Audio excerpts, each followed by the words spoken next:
Hello and welcome to Hank Games Without Hank. My name is John Green, manager of the AFC Wimbledon Wimbly Womblys. Just 2 games left in the season, y'all. It's tense. It's tight at the top. There's a lot to play for. There's a lot that could still be lost. Oh, I'm very nervous. I'm going to solve a Project for Awesome Donors problem today from Nitai, who writes, "This is an OCD-ish problem, I think, although admittedly I don't have a professional to tell me exactly what it is." There's Mr. Managerino. I'm going to read the problem, but first I'm going to give you an update. As you can see right there, we have a superior goal difference to Huddersfield, but they have 3 more points than we do. We are barely beating the team below us on goal difference. I think it's only 1 goal is the goal difference. It's very, very tight. I mean, it's so we've got to try to not only win this game, but hopefully win this game by more than 1 goal in an attempt to make our goal difference a little less crazy on the last day. And then on the last day, we've just got to try to win. Basically, if we win out and we win our games by more than the team below us wins their games, we will be automatically promoted to the Premier League. The top 2 teams in the championship go to the Premier League. If we end up in 3rd place, that means that we are down in the dirty misery of the playoffs, and I do not want to be there. So that's why I'm starting John Green up front. We've got Liam Trotter in central attacking midfield. Unfortunately, Anoma's tired. We've got Frankenstein. We've got Benny Woodburn out on the left side. We've got Meadsy as our left back, our best left back. We're trying our best with what we've got to see if we can succeed. So this is Natai's problem. I have a problem in doing things that I can't do perfectly and in coming to terms with their results. For example, when I clean my apartment, it takes me about 4 hours as I go through each step obsessively, but by the time I'm done, a lone hair flying in front of me would drive me crazy and make me feel awful, even though the place is much cleaner than before. So I only clean the apartment every few weeks when I really have to, since it makes me feel so inadequate and takes so long. I'm also building an app, but I have little experience and I don't know what will come with it, and it doesn't look as good as I want to, and I spend endless amounts of time trying to get it to look right. Most recently, planning a trip to Germany, but I'm afraid to look online for things to do while there, because what if amongst the endless options of the internet I pick something that is subpar, so I can't even bring myself to do that.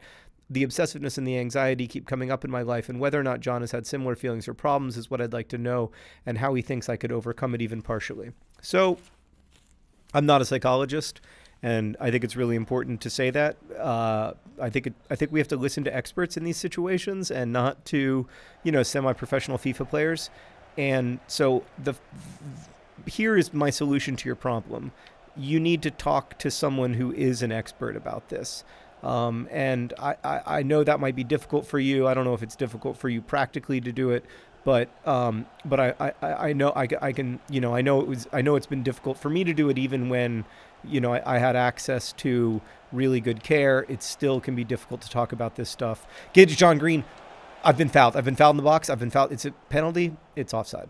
He doesn't look happy.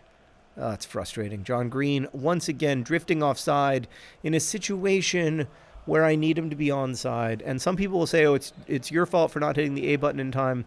I would say it's John Green's job to be in the right place at the right time and to know what his husband is thinking. Get there. Bad shot. Probably should have waited a little bit longer. He's frustrated. I'm frustrated too. We know we need to win this game. This is ridiculous. We're 7 minutes in. We haven't scored yet. So, I mean, the first thing that I would say is that if something is causing you a lot of distress, and it sounds like these worries are causing you a lot of distress, they are a problem. They are a problem because they are causing you a lot of distress. And so I think I know it's hard to go and get help. I know it can be stressful or scary. But if you can talk to a doctor you trust, or if you can talk to really anyone you can trust and say, can you help me through this process? I think that's the way to solve this problem.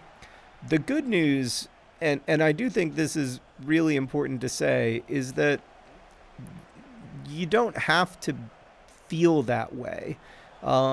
It isn't permanent. You aren't always going to feel this way, and you will get better.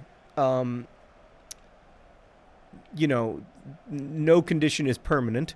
as Raj Punjabi likes to say, and I think that's true. And so that means that like you get better, but you can also get worse after getting better. Get there! Oh, it worked! It worked! We scored! It's Frankenstein. He's a doctor, not a monster. He's gonna do the mash. He's gonna do the monster mash. Oh my God. Okay, well, it's my favorite celebration in FIFA. It's not beautiful, but it is ridiculous. Look at this cross from John Green. Look at that. And then Frankenstein, I mean, with the volley? Are you kidding me? I mean, can real life George Frankham start doing that? That was phenomenal. He's got 9 goals in the championship this season. He's having himself a heck of a season. And we're so proud that he's still part of our team.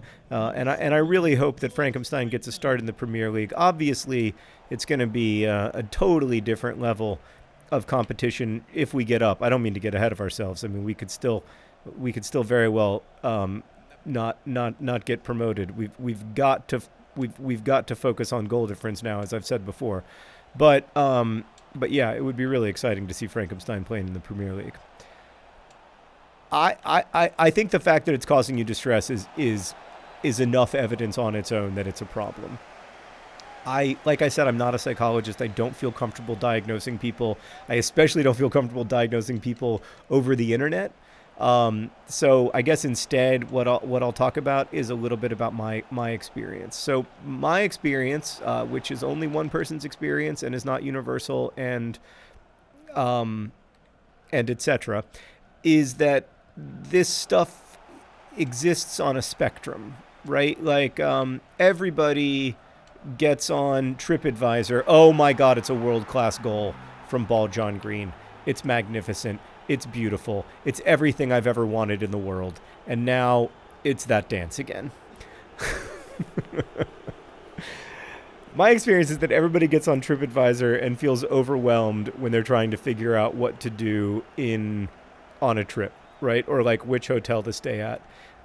There are you feel the pain of the potential suboptimal decision so intently that it becomes difficult to make a decision. I don't know that that's necessarily disordered thinking in and of itself, right? Like lots of people feel that way. For instance, my wife does not have any obsessive thinking problems, but still gets overwhelmed by hotel options when thinking about a trip.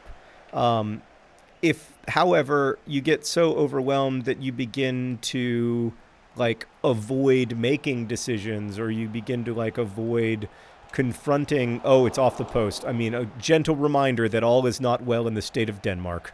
Okay, we've got to stay focused here, guys. Stay real attentive, because Ipswich Town can still kill our dreams. Ooh, Ball John Green with a very late challenge. It's a yellow. It's a yellow. It's a yellow. It's a yellow. Whew. Great. Don't complain. Walk away. Oh, boy.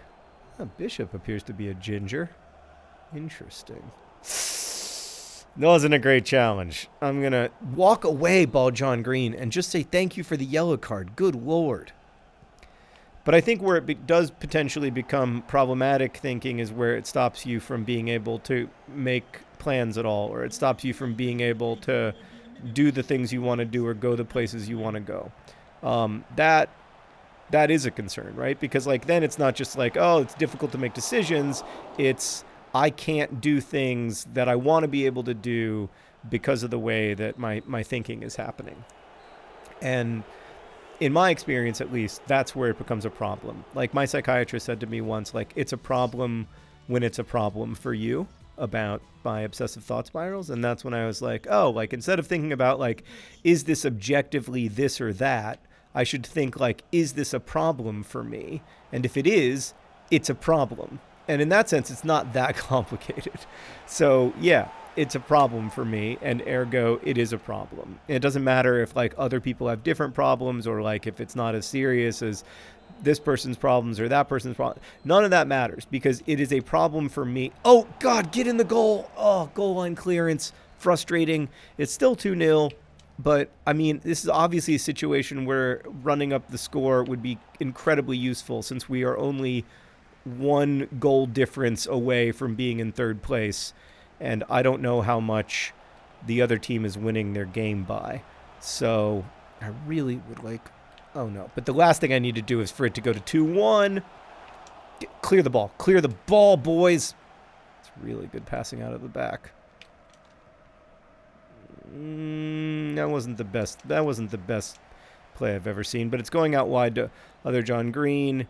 Other John Green doing some hold-up play, some patient build-up. That's nice. That's nice. Oh, and then Ball John Green once again with the tactical unawareness, not knowing that I needed to pull back instead of run forward. Now, some people would say, again, I should have hit the Y button instead of the A button. But I just respectfully disagree. I think Ball John Green is not, if I'm being honest, is not living up to his potential in this particular game. And it's something that we've been talking about. And it's frustrating to not see progress. That's a penalty. It's a penalty. I mean, I don't agree with the call. I don't agree with it. That's frustrating. Can I see a replay? Can I see a replay? Okay. It's Cuesta. What's he do? The guy goes down. He went down over nothing. All right. Okay, Raffo. Raffo, this is where you make the big bucks, Raffo. This is where you take your 17-year-old bald head and you do something magical. That's Raffo! Raffo with a phenomenal save. The save of the year, potentially. It's Raffo. Raffo again. Oh, everything is beautiful and nothing hurts. We're bringing on Anoma. Raffo. Unreal scenes. Raffo preserving our 2-0 lead. And if we end up going up based on a goal difference of 1 goal, it's going to be that goal. It's going to be the goal that Raffo just prevented after years and years of being constantly criticized by Mr. Managerinho. Raffo comes up with the greatest save of this or any life. And, oh my God. Oh, okay. All right. I got to stay focused. I got to, now the chances are coming thick and fast.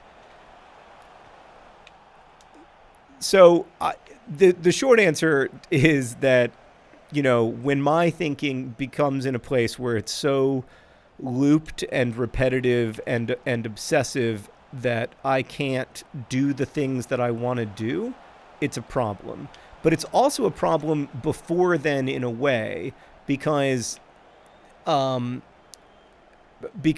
it starts to affect my relationships, it starts to affect even when I don't think it's bad, or like I think it's like appropriate to, like, the level of worry I have is appropriate or whatever. It's John Green, it's 3-0. Even when I think the level of worry I have is appropriate, if it's a problem for people in my life, or if it's pulling me away from people in my life, or if it's pulling me away from engagement in the world, my habit is to kind of become progressively more insular as I get sicker. And so I become more consumed with my worries and more consumed with my thought and less aware of the world outside of myself.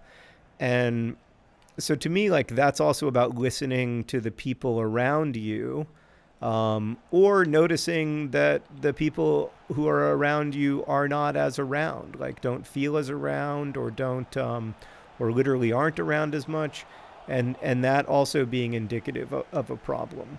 I don't think that my experience anyway has been that, like, usually you cannot think your way out of a thinking problem. Like, I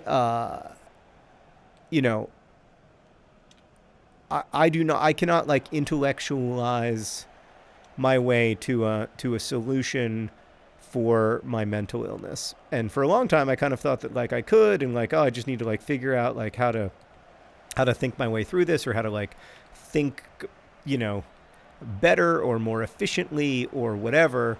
And the truth is that, like, I have a disease, and I have to treat it like a disease. And when I treat it like a disease with consistency, I get better over time. And when I don't, I get worse over time. And so that's the truth for me. Like,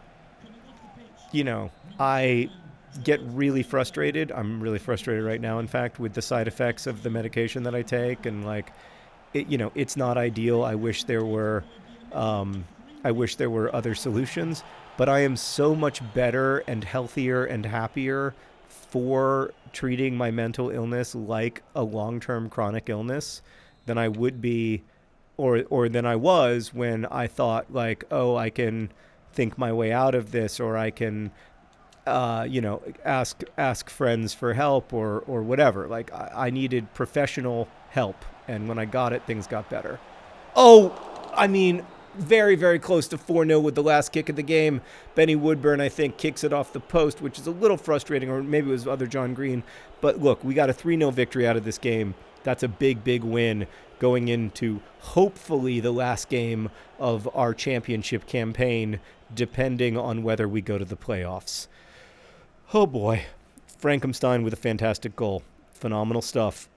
I'll report back soon. Best wishes.